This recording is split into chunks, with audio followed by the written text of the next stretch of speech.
8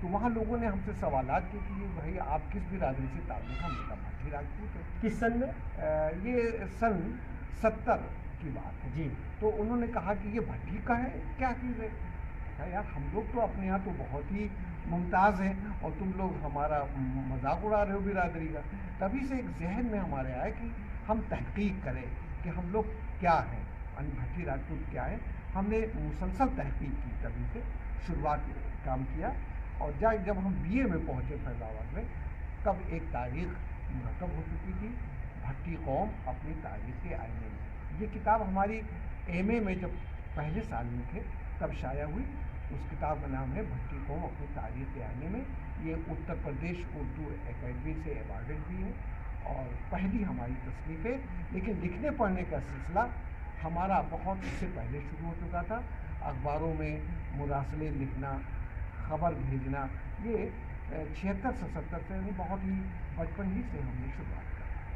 مطلب آپ کا جو کتابوں کا لکھنے کا جو سلسلہ تھا وہ گریجویشن سے ہی آپ نے شروع کر دیا تھا؟ ایک کتاب آپ نے کئی کتابیں لکھی ہیں، قریب 15-16 کتابیں لکھی ہیں، تو کوئی ایسی کتاب آپ بتائیں جو آپ کی بہت ہی مشہور رہی ہو؟ دیکھیے، سب سے پہلے تو یہ ہماری بنیادی کتاب بھٹی قوم اپنی تاریخ کے آئینے میں یہی مشہور تھی۔ لوگوں نے اس پر جو تبصرے کیے، جو سمیکشائیں کی کہ ہندوستان اور پاکستان میں کہیں بھی یہ کتاب نہیں لکھی گئی اس موضوع پر، یہ پہلی کتاب ہے، اور جب تک دوسری کتاب نہیں آتی ہے تب تک یہ پہلی بھی ہے اور مستند بھی کتاب مانی جائے گی۔ بھٹی قوم کی تاریخ میں بڑی شہرت ہوئی۔ اس کے بعد ہم نے اس کتاب کے بعد مسلسل لکھنے پڑھنے سلسلہ رہا، مضامین لکھتے رہے۔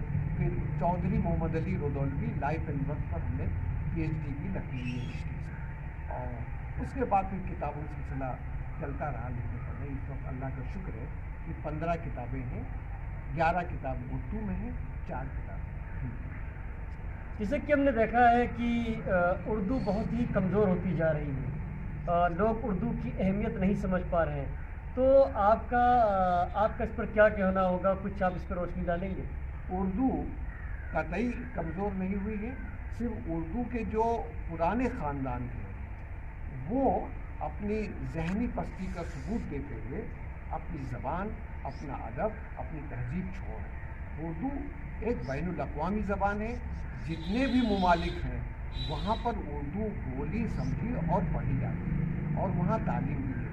صرف ہم لوگوں کے اتر پردیش میں جو اردو کے گھرانے تھے ان کی کچھ پست ہمتی آ گئی، ان کا خود ہی ذہن نہیں کام کر رہا ہے کہ ہم کیا کریں، جبکہ اردو وہ زبان ہے جو اس کا جادو سر پہ چڑھ کے بولتا ہے، اور ہر جگہ یہ ممتاز رہی ہے اردو زبان، اور رہے گی، کیونکہ اردو زبان کبھی مٹے گی نہیں۔ یہ درویشوں کی گودوں میں پلی ہوئی ہے، اس کی حلاوت، اس کی شیرینی، اس کی دلکشی کبھی نہیں جائے گی۔ یہ ہمیشہ غیر فانی زبان ہے، ہمیشہ رہے گی، ہمیشہ سے ہے، اور روز بروز ترقی کر رہی ہے۔ صرف پرانے خاندان جو اتر پردیش کے ہیں وہ سمجھے کہ احساس کمتری کا شکار ہے، ان کو اپنی زبان کی طرف رجوع ہونا چاہیے۔ یہ آپ نے بہت اچھا اردو زبان کے سوال کیا۔ کل یوم مادری زبان بھی تھا، یعنی ماتر بھاشا دیوس، یہ اس موقع پر اچھا ہے۔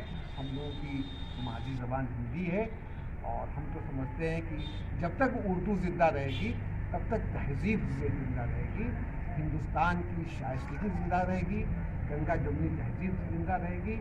ابھی تہذیب کا لوہا نہ لکھنا، ابھی کچھ لوگ اردو بولتے ہیں۔ ڈاکٹر صاحب، آپ سے ایک بہت اہم سوال ہے۔ مسلم کمیونٹی میں لوگ کہتے ہیں کہ نوکریاں نہیں ملتی ہیں، اکثر آپ نے دیکھا ہوگا، تو یہ بتائیے کہ کچھ مثالیں ہم آپ کو دینا چاہیں گے کہ جیسے کہ جو موجودہ اس وقت مہاراشٹرا کے اندر جو IG ہیں قیصر خالد صاحب ہیں، ASP سفین حسن ہیں، IAS انصار شیخ ہیں، اس سے اور بارہ بنکی ہی میں کچھ مہیلا مجسٹریٹ ججز بھی ہیں، تو یہ ان لوگوں کو نوکریاں کیسے ملی؟ کیا آپ یہ کہنا چاہیں گے کہ نوکری کے لیے پڑھنا پڑتا ہے، کمپٹیشن کا دور ہے، اس پہ آپ جو ہے لوگوں کو کیا پیغام دینا چاہیں گے؟ دیکھیے، اس سلسلے میں جو ابھی ہم نے عرض کیا کہ ہم لوگ احساس کمتری کا شکار ہیں، ہم لوگ محنت کرنا نہیں جانتے، پڑھتے نہیں ہیں۔ مسلم بچے پڑھ نہیں رہے، کمپٹیشن کا دور ہے، کمپٹیٹیو پیریڈ ہے، اس میں اکثریت کی آبادی سے اقلیت کی آبادی کو زیادہ محنت کرنی پڑے گی. ہم لوگ محنت سے جی چکا ہے. تعصب ممکن ہے کہ کسی سطح پہ ہو سکتا ہو, یہ تو ہندوستان کا پرانا روگ ہے, جات پرتھا بھی ہے, یہاں ہر طرح کا تعصب چلتا ہے, لیکن پھر بھی ہم سمجھتے ہیں کہ اپنوں میں یہ کمی ہے. جو بچے کمپٹیشن بیٹ کرتے ہیں وہ آگے نکلتے ہیں. ابھی مانجن پور میں ایک فہیم قریشی کا لڑکا ہے, وہ جو ہے DSP ہوا ہے اور شاندار اس کا کیریئر ہے. اور بھی بچے اچھے جا رہے ہیں, بہت سی مثالیں ہمارے پاس ہیں جنہوں نے کمپٹیشن بیٹ کیا. بھائی دیکھیے, کوئی آسانی سے نہیں دے گا نوکری, آپ کو سخت محنت کرنی پڑے گی, جدوجہد کرنی پڑے گی, کیونکہ آپ کا مقابلہ اکثریت سے. آپ اقلیت میں آپ کو اضافی محنت, اترکت شرم کرنا پڑے گا, تب آپ ان کے مقابلے میں آ پائیں گے. کیونکہ محنت کی بات جب آپ کریں تو ہم نے دیکھا ہے UPSC کے اندر جا کے, جیسے کہ ڈاکٹر شاہ فیصل صاحب 2009 میں اس کے IAS ٹاپر تھے, آل انڈیا ٹاپر تھے. جنید خان وہ ان کی 3ری رینک تھی آل انڈیا میں. ایسے ہی ڈاکٹر عامر اطہر خان, کئی لوگ ہیں جو UPSC میں کافی ٹاپ رہے. تو جہاں تک میرا خود کا ماننا ہے کہ اگر کمپٹیشن کا دور اگر لگاتار اگر محنت کیا جائے تو بڑے بڑے مقابلے حاصل کیے جا سکتے ہیں, کیونکہ کمپٹیشن چل رہا ہے.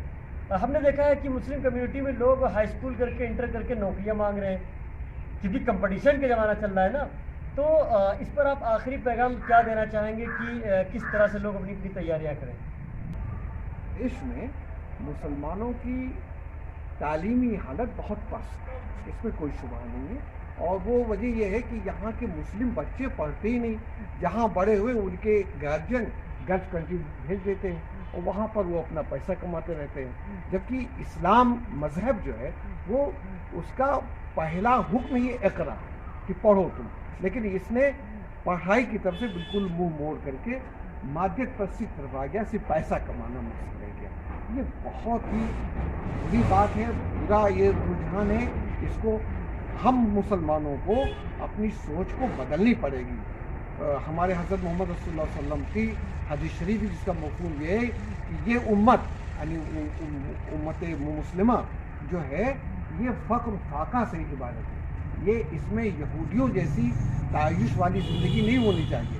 لیکن ہمارے اسلام میں ہم لوگ مسلمان لوگ عیش پسندی کی طرف آ گئے, دنیا پرستی کی طرف آ گئے, مادیت پرستی جس کو ہندو کہتے ہیں بھوتکتا وادی ہو رہے. ہم کو بھوتکتا وادی نہیں ہونا چاہیے, مادیت پرستی نہیں ہونی چاہیے. ہم کو پھر سے اپنی تعلیم کی طرف توجہ دینی ہوگی, اپنا کردار سدھارنا ہوگا, تبھی ہم ایک اچھے انسان بن سکیں گے, ہندوستان کے اچھے شہری ناگرک کہلائیں گے اور اپنے گھر پریوار کے لیے ان کے ہم مستقبل روشن کر سکیں گے.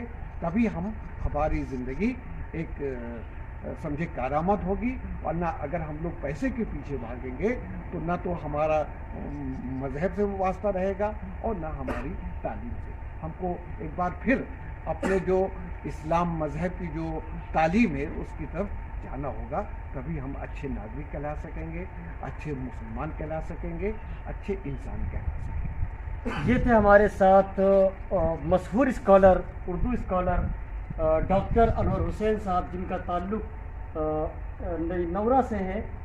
یہ ایودھیا ضلع میں پڑتا ہے, ممبئی کے پاس میں. بہت ہی مشہور یہ علاقہ کہلاتا ہے, جو بھٹیانے کا علاقہ ہے, بہت ہی مشہور علاقہ ہے.